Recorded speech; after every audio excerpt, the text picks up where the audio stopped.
ज्यांना कोणाला पोळ्या करता येत नाहीत, पोळ्या करायला शिकायच्या आहेत, त्यांच्यासाठी आजचा हा व्हिडिओ आहे. तुम्ही जरी पहिल्यांदाच पोळ्या करणार असलात ना, तरी हा व्हिडिओ बघितल्याच्यानंतर तुमच्या पोळ्या आहेत ना, त्या 101% नक्कीच चांगल्या होतील. आज मी गुढीपाडव्यासाठी गोडाचा पदार्थ म्हणून पुरणपोळी करणार आहे. तुम्ही गुढीपाडव्यासाठी कोणता गोडाचा पदार्थ करणार आहात ते कमेंट करून सांगा.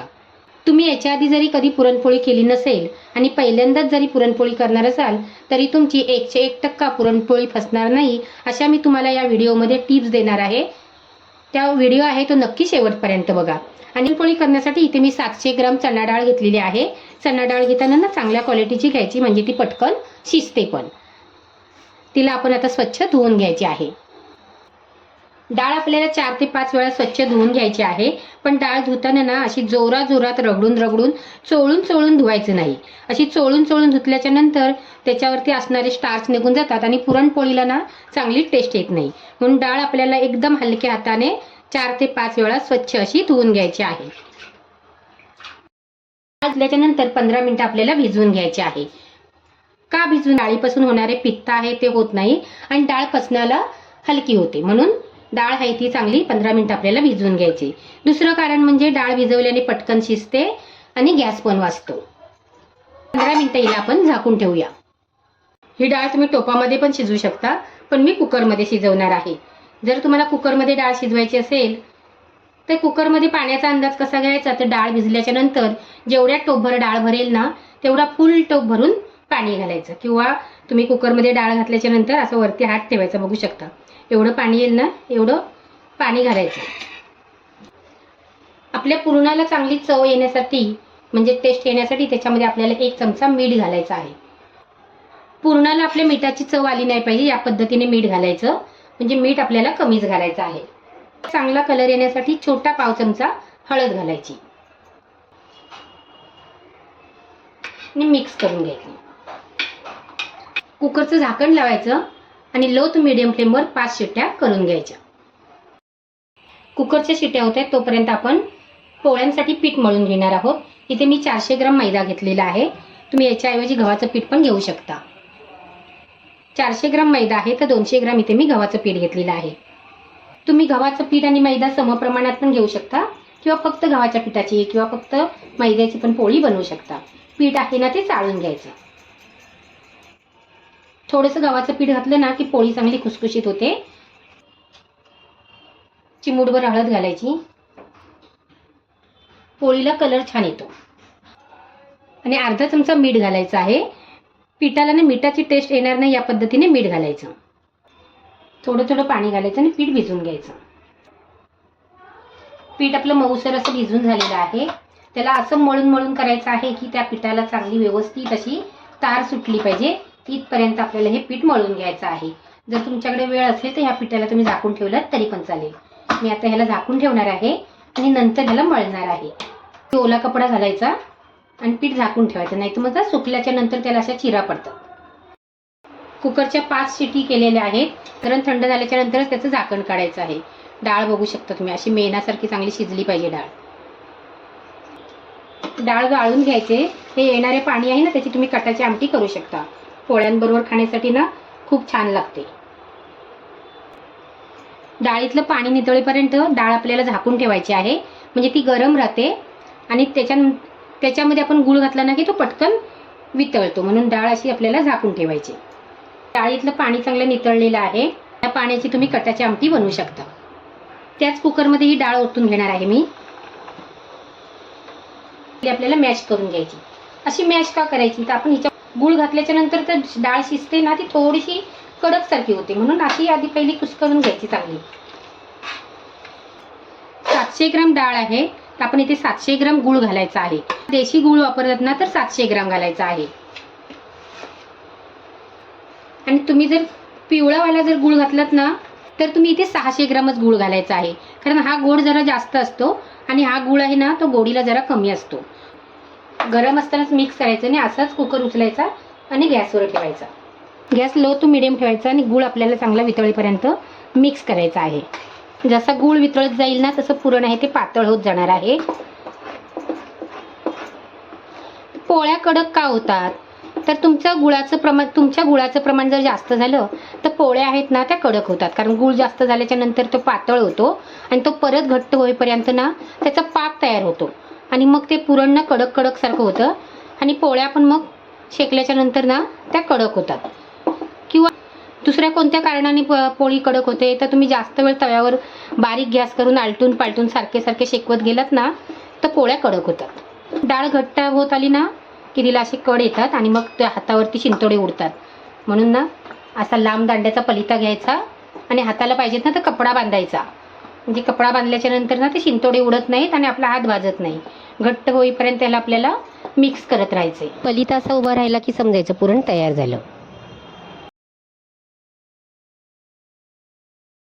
तुमच्या पलित्यामध्ये किंवा काय झारा घेतला असेल त्याच्यामध्ये असं पुरण घ्यायचं आणि असं पलटी करायचं. पडलं नाही की समजायचं की आपलं पुरण आहे ते तयार झालेलं आहे. पुरण चांगलं तयार झाल्याच्या नंतरच याच्यामध्ये आपल्याला वेलची पावडर घालायची आहे, म्हणजे मस्त असा सुवास येतो. छोटा 1 चमचा जायफळ पावडर आणि छोटा 1 चमचा सुंठ पावडर आणि मोठा 1 चमचा वेलची पावडर याला मिक्स करून घ्यायचं. तुम्ही याच्यामध्ये 1 चमचा ना बडीशेप पावडर पण घालू शकता, खूप छान पुरणपोळीला टेस्ट येते. मिक्स करायचं, गॅस बंद करायचा आणि गरम गरम आपल्याला ह्याला वाटून घ्यायचे. आता तुम्ही जर मिक्सरमध्ये वाटणार असेल ना तर गूळ नाही आधी घालायचा, डाळ शिजल्यावर वाटून घ्यायची आणि नंतर मग वाटलेल्या डाळीमध्ये गूळ घालायचा, म्हणजे पुरण पटकन तयार होतं आणि चांगलं बारीक असं मिक्सरमध्ये वाटल्या पण जातं. ही डाळ तुम्ही ह्या चाळणीवर तरी वाटू शकता किंवा पुरण यंत्रात पण घालून वाटू शकता. मी ह्या चाळणीवरतीच ही डाळ वाटून घेणार आहे. पुरण आपलं तयार झाले, गॅस बंद करायचा.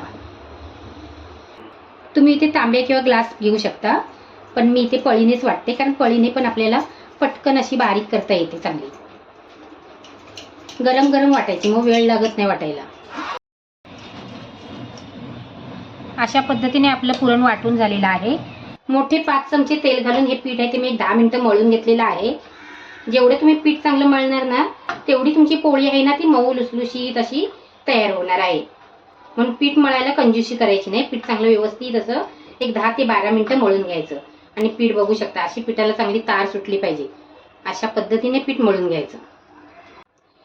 हे पीठ मळून झालेलं आहे ना त्याच्यावरती असं थोडंसं तेल घालून तरी ठेवायचं लावून, नाहीतर त्याच्यावरती कॉटनचा कपडा तरी ठेवायचा, म्हणजे पीठ आपलं सुकत पण नाही. आता आपण पोळ्या करायला घेणार आहोत. हे वरती लावलेलं तेल आहे ना ते गोळी काढताना तेच तेल आपल्या हाताला घ्यायचं आणि त्याच्या गोळ्या बनवायच्या. तुम्हाला जर सर्व पुरणाच्या एकसाथ पोळ्या करायच्या नसतील ना ते एका स्टीलच्या डब्यामध्ये भरायचं, त्याला झाकण लावायचं आणि फ्रीजमध्ये ठेवायचं. जेव्हा तुम्हाला पाहिजे ना तेव्हा जेवढं लागेल ना तेवढंच तुम्ही त्याच्यामधलं पुरण बाहेर काढायचं आणि पोळ्या बनवायच्या. हे फ्रीजमध्ये ठेवलेलं पुरण आहे ना तर 8 दिवस चांगलं राहतं, त्याची टेस्ट पण बदलत नाही. आता आपण थोड्याच पुरणाच्या पोळ्या करणार आहोत.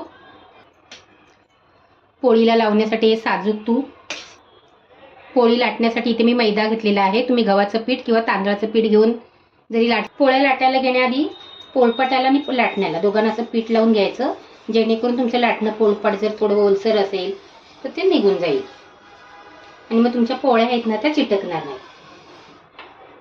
आणि हे पीठ झाडून टाकायचं. तुम्ही जर पहिल्यांदाच पोळ्या करत असाल ना तर एक ब्लाऊज पीस आहे ना पोळपाटाला घट्ट असं एकदम टाईट बांधायचं आणि त्याच्यावरती पोळ्या लाटायच्या, मग पोळ्या चिटकत नाही. त्यातलाच एक गोळा पिठाचा घ्यायचा आणि अशी त्याची पारी करायची. पीठ आपलं मऊसूत आहे ना पटकन अशी पारी त्याची तयार होते बघा. त्याच्यामध्ये हा पुरणाचा गोळा आहे ना तो जास्त असा जोरात जोरात गोल करायचा नाही, हलकासा असा गोल करायचा आणि भरायचा. आणि पुरण दाबायचं, एका अशा अंगठ्याने हे पीठ आहे ते वरती घ्यायचं करून. आणि जसं आपण मोदकाची पारी कशी वरती उचलतो तोंड बंद करायला, तसं ह्याला बंद करून घ्यायचं. तुम्ही जर पहिल्यांदाच करत असाल ना तर हे पीठ आहे ना ते असंच दुमडून टाकायचं. पण नेहमी जर पोळ्या करत असाल ना तर हे वरचं पीठ आहे ना ते काढून टाकायचं. त्याला पीठ लावून घ्यायचं आणि हाताने थोडीशी अशी पसरवून घ्यायची आणि तिला हलक्या हाताने लाटून घ्यायची. वरची बाजू आहे ना ती खाली करायची आणि पोळपाटाला खालची बाजू आहे ना ती वर करायची.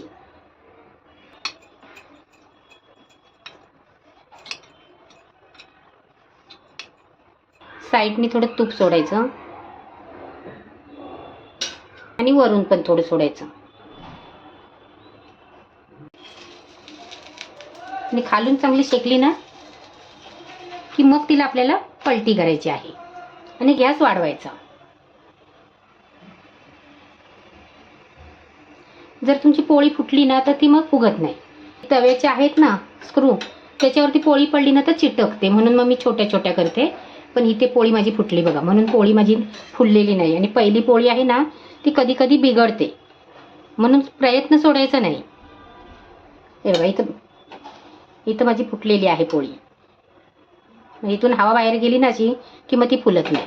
पण जरी पोळी फुगली नाही तरी चालेल, पण साईडच्या कडा बिडा आहेत ना चांगल्या शेकवायच्या. पुरणपोळी म्हटल्याच्या नंतर तूप हे चांगलं पाहिजेच. तुपाशिवाय पोळी चांगली लागत नाही. पोळीला सारखी सारखी आलटून पलटून शेकवायची नाही. एका बाजूने एकदाच चांगली शेकून घ्यायची आणि नंतरच तूप लावण्यासाठी दुसरी बाजू आहे ती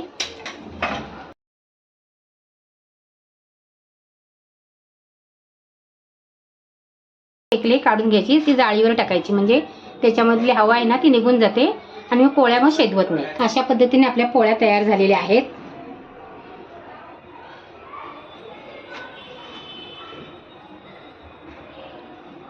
बघू शकता तुम्ही कसं काटापर्यंत सारण असं आपलं भरलं आहे ते.